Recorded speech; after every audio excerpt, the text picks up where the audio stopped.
ಛತ್ರಪತಿ ಶಿವಾಜಿ ಮಹಾರಾಜರ 395ನೇ ಜಯಂತ್ಯೋತ್ಸವ ಫೆಬ್ರವರಿ 19ರಂದು ಅದ್ದೂರಿಯಾಗಿ ಆಚರಿಸಲಾಗುವುದು ಎಂದು ಮರಾಠ ಹಿತಚಿಂತಕ ಸಂಘದ ಅಧ್ಯಕ್ಷರಾದ ಎಂ.ಆರ್. ಸಿಂಧೆ ತಿಳಿಸಿದ್ದಾರೆ. ಅವರು ಬಾಗಲಕೋಟೆ ನಗರದ ಚವಡಿ ಬಳಿ ಇರುವ ಅಂಬಾಭವಾನಿ ದೇವಾಲಯದಲ್ಲಿ ಸಮಾಜದ ಮುಖಂಡರ ಸಭೆಯಲ್ಲಿ ಮಾತನಾಡಿದರು.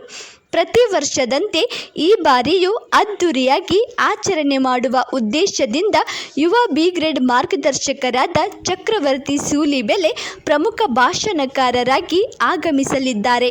ಈ ಹಿನ್ನೆಲೆ ಹೊಳೆ ಆಂಜನೇಯ ದೇವಾಲಯ ಬಳಿ ವೇದಿಕೆ ನಿರ್ಮಾಣ ಮಾಡಲಾಗಿದೆ. ಬೆಳಗಿನ ಜಾವ ಶಾಸಕ ಎಚ್.ವೈ. ಮೇಟಿ ಅವರಿಂದ ಧ್ವಜಾರೋಹಣ ನಂತರ ಶಿವಾಜಿ ಮೂರ್ತಿಗೆ ವಿಶೇಷ ಪೂಜೆ ಪುರಸ್ಕಾರ ಸಲ್ಲಿಸಲಾಗುವುದು. ಸಂಜೆ 4 ಗಂಟೆಗೆ ಛತ್ರಪತಿ ಶಿವಾಜಿ ಮಹಾರಾಜರ ಭವ್ಯ ಮೂರ್ತಿಯೊಂದಿಗೆ ಭವ್ಯ ಶೋಭಾಯಾತ್ರೆ ಕುಂಭಮೇಳ ಮೂಲಕ ಪ್ರಮುಖ ರಸ್ತೆಯಲ್ಲಿ ಮೆರವಣಿಗೆ ನಡೆಸಲಾಗುವುದು ಎಂದು ತಿಳಿಸಿದರು.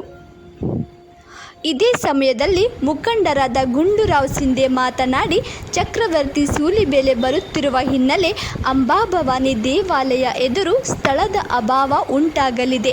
ಈ ಹಿನ್ನೆಲೆ ಆಂಜನೇಯ ದೇವಾಲಯ ಎದುರು ವೇದಿಕೆ ನಿರ್ಮಾಣ ಮಾಡಿ ಅದ್ದೂರಿಯಾಗಿ ಆಚರಿಸಲು ನಿರ್ಧಾರ ಮಾಡಲಾಗಿದೆ ಎಂದರು. ಈ ಸಂದರ್ಭದಲ್ಲಿ ಸಮಾಜದ ಮುಖಂಡರು ಉಪಸ್ಥಿತರಿದ್ದರು. ಈ ವರ್ಷವು ಬಾಗಲಕೋಟೆಯಲ್ಲಿ ಈ ಮರಾಠ ಚಿಂತಕ ಸಂಘ ಬಾಗಲಕೋಟೆ ವತಿಯಿಂದ ದಿನಾಂಕ 19/2/25ರಂದು ಪ್ರತಿಸಲ ಮಾಡಿದಂತೆ ಗುಡಿಯಿಂದ ನಮ್ಮ ಜಿಲ್ಲಾದಲ್ಲಿರುವ ಅಂಬಾಬಾಯಿ ಗುಡಿಯಿಂದ ಹೊರಡುವ ನಿಶ್ಚಯ ಮಾಡಿದ್ದು. ಆದರೆ ಪ್ರಖ್ಯಾತ ಭಾಷಣಕಾರರಾದ ಈ ಚಕ್ರವರ್ತಿ ಸೂಲಿಬೆಲೆ ಅವರು ಭಾಷಣಕಾರರಾಗಿ ಬರುವುದರಿಂದ ಇಲ್ಲಿ ಸ್ಥಳಾವಕಾಶ ಕಡಿಮೆ ಬಿದ್ದುದರಿಂದ ನಮ್ಮ ಎಲ್ಲ ಕಾರ್ಯಕ್ರಮಗಳನ್ನು ಹೊಳೆ ಆಂಜನೇಯ ದೇವಸ್ಥಾನದ ಬಾಜು ಹಾಕಿದ ಸ್ಟೇಜ್ನಲ್ಲಿ ಮಾಡಬೇಕಂತ ನಿರ್ಣಯಿಸಿದೆ. ಹೊಳೆ ಆಂಜನೇಯ ಗುಡಿಯಿಂದ ಇದರಿಂದ ಕಾಯಿಪಲ್ಯ ಮಾರ್ಕೆಟ್ ಮಾರ್ಗವಾಗಿ ನಮ್ಮ ಭವಾನಿ ಗುಡಿಗೆ ಬಂದು ಪಂಕಾಬಿಸಿಡಿ ಮುಖಾಂತರ ವಲ್ಲಭಾಯಿ ಚೌಕ್ ಮುಖಾಂತರ MG ರಸ್ತೆಯಿಂದ ಬಸವೇಶ್ವರ ಸರ್ಕಲ್ನಿಂದ ತಿರುಗಿ ಹೊಳೆ ಆಂಜನೇಯ ಮಾಡಿ ವೇದಿಕೆ ಸಭೆಯಾಗಿ ಮಾರ್ಪಟ್ಟು ಅಲ್ಲಿ ವೇದಿಕೆ ಕಾರ್ಯಕ್ರಮವನ್ನು ಮಾಡಬೇಕಂತ ದೀಕ್ಷೆ ಇಟ್ಟಿದ್ದೇವೆ. ಈ ಕಾರ್ಯಕ್ರಮಕ್ಕೆ ಸ್ಥಳೀಯ ಶಾಸಕರಾದ ಶ್ರೀ ಎಚ್.ವೈ. ಮೇಟಿ ಅವರು ಮತ್ತು ಸಂಸತ್ತಾದ P.C. ಗದ್ದಿಗೌಡ ಅವರು, ರಾಜ್ಯಸಭಾ ಸದಸ್ಯರಾದ ಧನಂಜಯ ಬಾಂಡ್ಗೆ ಅವರು, ಆಮೇಲೆ P.H. ಪೂಜಾರ್ ಅವರು, ಆಮೇಲೆ ನಮ್ಮ ಸಂಘದ ಚೇರ್ಮನ್ರಾದ ಇವರು ವೀರಣ್ಣ ಚಿರಂಜೀವಿಯವರು ಭಾಗವಹಿಸ್ತಾರೆ. ಉಳಿದ ಗಣ್ಯರು ಸಹಿತ ನಾವೆಲ್ಲರನ್ನೂ ಆಮಂತ್ರಿಸಿದ್ದೇವೆ. ಈ ಪ್ರಕಾರವಾಗಿ ನಮ್ಮ ಕೆಲವೊಂದು ಮಾರ್ಪಾಡಿನೊಂದಿಗೆ ಈ ಕಾರ್ಯಕ್ರಮವನ್ನು ನಾವು ಸಮಾಜದ ಎಲ್ಲ ಹಿರಿಯರು ಕೂಡಿ ಎಲ್ಲ ಇದು ಮಾಡಿದ್ದೇವೆ. ದಿ ಮರಾಠ ಹಿತಚಿಂತಕ ಸಂಘದಿಂದ ಛತ್ರಪತಿ ಶಿವಾಜಿ ಮಹಾರಾಜರ 395ನೇ ಜಯಂತಿಯನ್ನು ಅದ್ದೂರಿಯಾಗಿ ಆಚರಿಸಲಾಗುತ್ತಿದ್ದು, ಅಂದು ಶ್ರೀ ಶಿವಭವಾನಿ ಮಂದಿರದಲ್ಲಿ ಮುಂಜಾನೆ ದೇವಿಗೆ ಅಲಂಕಾರ, ಅಭಿಷೇಕ ಜರುಗುವುದು. ನಂತರ ಸ್ಥಳೀಯ ಶಾಸಕರಿಂದ ಧ್ವಜಾರೋಹಣ ಕಾರ್ಯಕ್ರಮ ಹಾಗೂ ಛತ್ರಪತಿ ಶಿವಾಜಿ ಮಹಾರಾಜರ ಪುತ್ಥಳಿಗೆ ಮಾಲಾರ್ಪಣೆ ಕಾರ್ಯಕ್ರಮ ನಡೆಯುವುದು. ಮಹಿಳೆಯರಿಂದ ಛತ್ರಪತಿ ಶ್ರೀ ಬಾಲಶಿವಾಜಿಗೆ ನಾಮಕರಣ ಸಮಾರಂಭ ಜರುಗುವುದು. 4 ಗಂಟೆಗೆ ಮೆರವಣಿಗೆಯನ್ನು ಕೆಲವು ಜನರ ಅಭಿಮಾನಿಗಳ ಅಪೇಕ್ಷೆಯಂತೆ ಹೊಳೆ ಆಂಜನೇಯ ಗುಡಿಯಿಂದ ಭವ್ಯ ಮೆರವಣಿಗೆಯನ್ನು ಪ್ರಾರಂಭವಾಗಿ ನಗರದ ಪ್ರಮುಖ ಬೀದಿಗಳಲ್ಲಿ ಹಾಯ್ದು ಹೊಳೆ ಆಂಜನೇಯ ಗುಡಿಗೆ ಮುಕ್ತಾಯಗೊಂಡು ಅಲ್ಲಿ ಸಾರ್ವಜನಿಕ ಸಮಾರಂಭವಾಗಿ ಮಾರ್ಪಾಡಾಗುವುದು. ಸಾರ್ವಜನಿಕ ಸಮಾರಂಭದಲ್ಲಿ ದಿವ್ಯ ಸಾನ್ನಿಧ್ಯವನ್ನು ವಹಿಸಿದಂಥ ನಮ್ಮ ಮರಡಿ ಮಠದ ಸ್ವಾಮೀಜಿಯವರು ಸಾನ್ನಿಧ್ಯ ವಹಿಸ್ತಾರೆ. ನಮ್ಮ ಸಂಘದ ಅಧ್ಯಕ್ಷರಾದಂಥ ಎಂ.ಆರ್. ಸಿಂಧೆ ಅವರು ಅಧ್ಯಕ್ಷತೆ ವಹಿಸಲಿದ್ದು, ಉಳಿದ ಸಂಸದರು, ರಾಜ್ಯ ಪರಿಷತ್ ಸದಸ್ಯರು, ನಮ್ಮೆಲ್ಲರ ಅಪೇಕ್ಷೆ ಇಡೀ ಹಿಂದೂ ಸಮಾಜ ಒಗ್ಗೂಡಿ ಬಾಗಲಕೋಟೆಯಲ್ಲಿ ಛತ್ರಪತಿ ಶಿವಾಜಿ ಒಂದು ಐತಿಹಾಸಿಕವಾಗಿ ಅದ್ದೂರಿಯಾಗಿ ಮಾಡಲು ನಮ್ಮ ಸಂಘದ ಎಲ್ಲ ಪದಾಧಿಕಾರಿಗಳು, ಅಭಿಮಾನಿಗಳು ನಿರ್ಧರಿಸಿದ್ದು, ನಾವು ಕೂಡ ಪತ್ರಕರ್ತರು ಕೂಡ ಈ ಕಾರ್ಯಕ್ರಮಕ್ಕೆ ಸಹಾಯ ಸಹಕಾರ ನೀಡಬೇಕಂತೇಳಿ ತಮ್ಮಲ್ಲೆಲ್ಲ ಈ ವೇದಿಕೆ ಮುಖಾಂತರ ವಿನಂತಿಸುತ್ತೇವೆ. ಆಲಮಟ್ಟಿ ಜಲಾಶಯ ನಿರ್ಮಾಣದಿಂದ ಮನೆ ಭೂಮಿ ಕಳೆದುಕೊಂಡ ಬಾಗಲಕೋಟೆ ಮತಕ್ಷೇತ್ರ ವ್ಯಾಪ್ತಿಯ ಜನರಿಗೆ ಉದ್ಯೋಗ ಕಲ್ಪಿಸಲು ಬೃಹತ್ ಕೈಗಾರಿಕೆ ಸ್ಥಾಪನೆ ಮಾಡಬೇಕು ಎಂದು ಬಿಟಿಡಿಎ ಅಧ್ಯಕ್ಷರೂ ಆಗಿರುವ ಶಾಸಕ ಎಚ್.ವೈ. ಮೇಟಿ ಒತ್ತಾಯಿಸಿದ್ದಾರೆ. ಬೆಂಗಳೂರಿನಲ್ಲಿ ಶುಕ್ರವಾರ ಬೃಹತ್ ಮತ್ತು ಮಧ್ಯಮ ಕೈಗಾರಿಕೆ ಸಚಿವ ಡಾಕ್ಟರ್ ಎಂ.ಬಿ. ಪಾಟೀಲರನ್ನು ಭೇಟಿ ಮಾಡಿ ಮನವಿ ಸಲ್ಲಿಸಿದರು. ಆಲಮಟ್ಟಿ ಜಲಾಶಯ ನಿರ್ಮಾಣಕ್ಕೆ ಬಾಗಲಕೋಟೆಯ ಜನ ತ್ಯಾಗ ಮಾಡಿದ್ದಾರೆ. ಇಲ್ಲಿನ ಜನರು ಮನೆ ಭೂಮಿ ನೂರಾರು ವರ್ಷಗಳಿಂದ ಬಾಳಿ ಬದುಕಿದ ಸ್ಥಳ ಬಿಟ್ಟು ನವನಗರ ಸಹಿತ ವಿವಿಧೆಡೆ ಪುನರ್ವಸತಿ ಪಡೆದಿದ್ದಾರೆ. ಇಂದಿಗೂ ಸಂತ್ರಸ್ತರೆಂಬ ಹಣೆಪಟ್ಟಿ ಅವರಿಗೆ ಕಳಚಿಲ್ಲ. ಒಂದೆಡೆ ಮನೆ ಭೂಮಿ ಕಳೆದುಕೊಂಡು ಕೈಗೆ ಉದ್ಯೋಗವಿಲ್ಲದೆ ಸಾಕಷ್ಟು ತೊಂದರೆ ಅನುಭವಿಸುತ್ತಿದ್ದಾರೆ.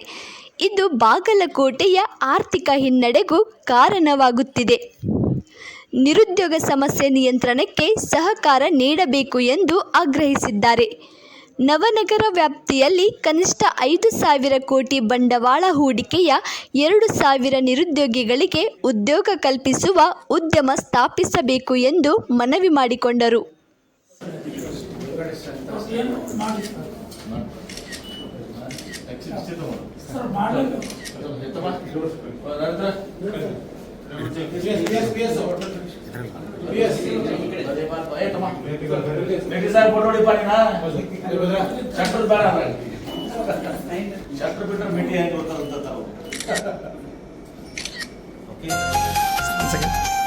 ಈ ಜಗತ್ತಲ್ಲಿ ಎಲ್ಲರೂ ದುಡ್ಡಿಗೋಸ್ಕರ ಏನ್ ಕೆಲಸ ಮಾಡ್ತಿದ್ಯಾ ಅಂತ ಕೇಳ್ತಾರೆ ಬಿಟ್ರೆ ನೀನ್ ಖುಷಿಗೆ ಏನ್ ಕೆಲಸ ಮಾಡ್ತಿದ್ಯಾ ಅಂತ ಯಾರು ಕೇಳಲ್ಲ.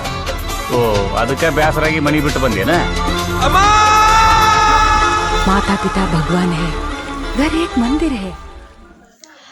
ಎಲ್ಲೋ ಜೋಗಪ್ಪ ನಿನ್ನ ಅರಮನೆ ಚಲನಚಿತ್ರವು ಫೆಬ್ರವರಿ 21ರಂದು ರಾಜ್ಯಾದ್ಯಂತ ಬಿಡುಗಡೆಯಾಗಲಿದೆ ಎಂದು ಚಿತ್ರದ ನಿರ್ದೇಶಕ ಹಯವದನ್ ತಿಳಿಸಿದ್ದಾರೆ.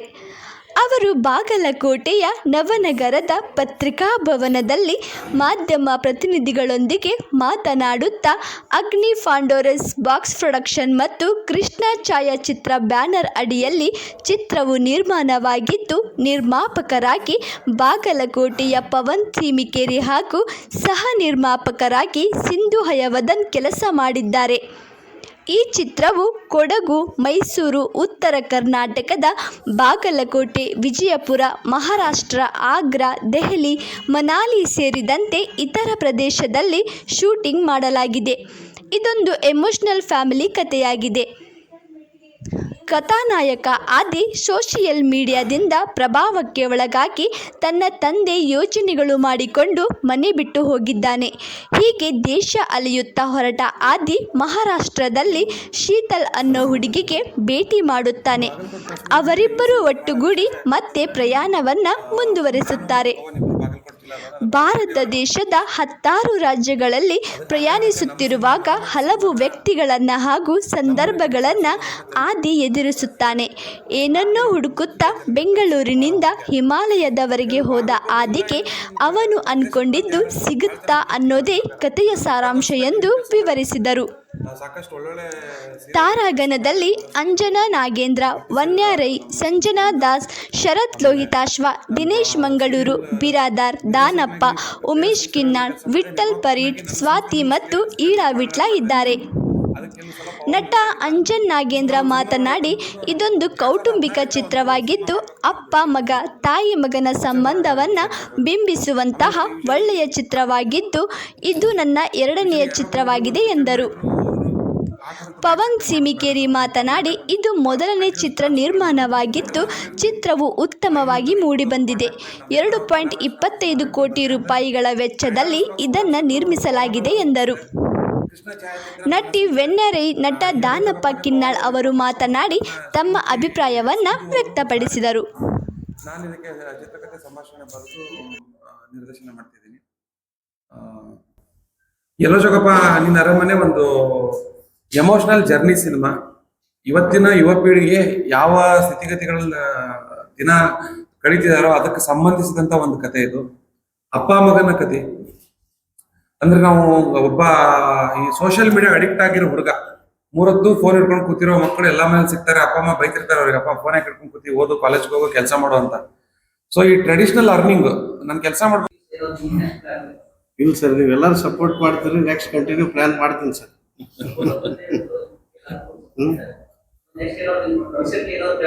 ಮಾಡೀವಿ ಸರ್, ಮಾಡೀವಿ. ನೆಕ್ಸ್ಟ್ ಇನ್ನೊಂದು ಮದರಾಜರದ ಮೂವಿ ಅದ ಸರ್, ಅದು ಇನ್ನೂ ಬರೀ ಜಸ್ಟ್ ಇದ್ರಾಗದ, ಇನಿಷಿಯಲ್ ಇದ್ರಾಗ ಟೈಟಲ್ ಎಲ್ಲ ಲಾಂಚ್ ಮಾಡೀವಿ. ಬಟ್ ಇನ್ನೂ ಅದ್ರದ್ದು ಶೂಟಿಂಗು ಅಥವಾ ಕಾಸ್ಟಿಂಗ್ ಇನ್ನೂ ಮಾಡಿಲ್ಲ ಸರ್. ಎಲ್ಲೋ ಜೋಗಪ್ಪ ನೀನ್ ಅರಮನೆ ಇದೆ ಫೆಬ್ರವರಿ 21ಕ್ಕೆ ರಿಲೀಸ್ ಆಗ್ತಾ ಇದೆ. Trailer already Jhankar music YouTube channel ಅಲ್ಲಿ ರಿಲೀಸ್ ಆಗಿ ಅದಕ್ಕೆ ಸಿಕ್ಕಂತ ಒಂದಷ್ಟು ಫೀಡ್ಬ್ಯಾಕ್ ಗಳು ನಮಗೆ ತುಂಬಾ ಇನ್ನೂ ಕಾನ್ಫಿಡೆನ್ಸ್ ನ ಹೆಚ್ಚು ಮಾಡಿದೆ. ಅಂದ್ರೆ ಅಷ್ಟು ಅದನ್ನ ನೋಡಿದವರೆಲ್ಲರೂ ತುಂಬಾ ಪಾಸಿಟಿವ್ ಆಗಿ ರಿಯಾಕ್ಟ್ ಮಾಡ್ತಿದ್ದಾರೆ. ಈಗ ಬರೀ ಕಮರ್ಷಿಯಲ್ ಮತ್ತೆ ಒಂದಷ್ಟು ಲವ್ ಸ್ಟೋರಿ, ಮಾಸ್ ಈ ತರ ಸಿನಿಮಾಗಳ ನಡುವೆ ಒಂದು ಫ್ಯಾಮಿಲಿ ಸಿನಿಮಾಗಳು ತುಂಬಾ ಕಡಿಮೆ ಆಗಿತ್ತು ಬರೋದು. ಅದರಲ್ಲಿ ಈ ಎಮೋಷನ್ಸ್ ಅನ್ನ ತುಂಬಾ ಚೆನ್ನಾಗಿ ನೋಡಿದವ್ರು ರಿಸೀವ್ ಮಾಡಿದ್ದಾರೆ. ನಿಮಗೆ ಇತ್ತೀಚೆಗೆ ಇಡೀ ಕುಟುಂಬ ಹೋಗಿ ಸಿನಿಮಾ ನೋಡೋದು ಕಮ್ಮಿ ಆಗಿದೆ. ಸೊ ಈ ಸಿನಿಮಾ ಡೆಫಿನೆಟ್ ಆಗಿ ಅದನ್ನೊಂದು ರೀಕ್ರಿಯೇಟ್ ಮಾಡುತ್ತೆ. ನನ್ನ ಕ್ಯಾರೆಕ್ಟರ್ ಹೆಸರು ಇಲ್ಲಿ ಶೀತಲ್ ಅಂತ ಇರುತ್ತೆ. ಪಂಡ್ರಾಪುರಿಂದ ಮತ್ತೆ ಹಿಮಾಲಯದವರೆಗೂ ನಂದು ಜರ್ನಿ ಇರುತ್ತೆ ಈ ಸಿನಿಮಾದಲ್ಲಿ. ಹಾಗೆ ತುಂಬಾ ಚೆನ್ನಾಗಿ ಮೂಡಿ ಬಂದಿದೆ ಫಿಲ್ಮು, ಎಲ್ಲರೂ ನೋಡಿ. ಇವಾಗಲೇ ಸರ್ ಮತ್ತೆ ನಮ್ಮ ಹೀರೋ ಹೇಳ್ದಾಗೆ ತುಂಬಾ ಇಮೋಷನ್ ಕ್ಯಾರಿ ಮಾಡಿರೋ ಸಿನಿಮಾ. ಅಪ್ಪ ಮಗಂದಾಗಿರ್ಬೋದು, ಫ್ರೆಂಡ್ಶಿಪ್ ಇರ್ಬೋದು, ಲವ್ ಇರ್ಬೋದು, ಮೇನ್ಲಿ ಹೇಗ್ ಬಾಂಡಿಂಗ್ ಬೆಳೆಯುತ್ತೆ ಟ್ರಾವೆಲ್ ಮಾಡಿದಾಗ. ಎಲ್ರಿಗೂ ಆಸೆ ಇರುತ್ತೆ ಒಂದು ಈ ಸೋಲೋ ಟ್ರಿಪ್ ಹೋಗ್ಬೇಕು, ಅಲ್ಲಿ ಸೋಲೋ ಟ್ರಿಪ್ ಅಲ್ಲಿ ಮಜಾ ಮಾಡ್ಬೇಕು, ಹಾಗೆ ಹೀಗೆ ಅಂತ. ಸೊ ಅದು ಇದೆ, ಎಲ್ಲಾನು ಇದೆ. ಲೈಕ್ ಫ್ಯಾಮಿಲಿ ಇಮೋಷನ್ಸ್ ಇದೆ, ಫ್ರೆಂಡ್ಶಿಪ್ ಇಮೋಷನ್ಸ್ ಇದೆ, ಲವ್ ಎಫೆಕ್ಷನ್ಸ್ ಇದೆ, ಅಪ್ಪ ಮಗನ ಎಫೆಕ್ಷನ್ಸ್ ಇದೆ, ಎಲ್ಲ ಇದೆ. ಸೊ ಎಲ್ಲ ಒಂದು ಕಾಂಬೋ ಇರುವಂತಹ ಮೂವಿ ಅಂತ ಹೇಳ್ಬೋದು.